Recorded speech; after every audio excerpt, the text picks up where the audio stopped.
Recipes. ఈరోజు మనం carrot halwa ఎలా చేయాలో తెలుసుకుందాం. ముందుగా కావాల్సిన పదార్థాలు: క్యారెట్, ఇలాచీ పొడి, కాజు బాదం ముక్కలు. స్టవ్ వెలిగించి ఒక గిన్నె పెట్టుకొని అందులో 4 to 5 టేబుల్ స్పూన్స్ నెయ్యి వేసుకొని, నెయ్యి వేడెక్కిన తర్వాత కాజు బాదం ముక్కల్ని వేసుకొని ఫ్రై చేసుకోవాలి. ఫ్రై అయిన వాటిని ఒక బౌల్లోకి తీసుకొని పక్కన పెట్టుకోవాలి. తర్వాత అదే నెయ్యిలో క్యారెట్ తురుముని వేసుకొని బాగా ఫ్రై చేసుకోవాలి. దాని పచ్చితనం అంతా పోయేంత వరకు ఫ్రై చేసుకోవాలి. ఫ్రై అవుతూ ఉంటే క్యారెట్ కలర్ చేంజ్ అవుతూ ఉంటుంది.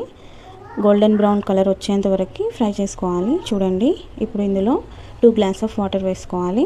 వేసుకొని కొద్దిగా బాయిల్ అయిన తర్వాత దీనికి షుగర్ని యాడ్ చేయాలి.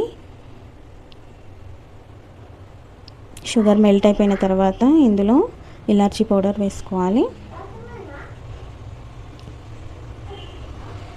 కొద్దిగా మిల్క్ వేసుకొని బాగా బాయిల్ చేసుకోవాలి.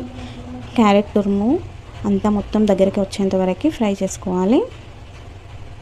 చూడండి, ఇలా వాటర్ మొత్తం పోయిన తర్వాత ఒక బౌల్లోకి తీసుకొని మనం ఫ్రై చేసుకున్న కాజు బాదం ముక్కల్ని వేసుకొని గార్నిష్ చేసుకోవాలి.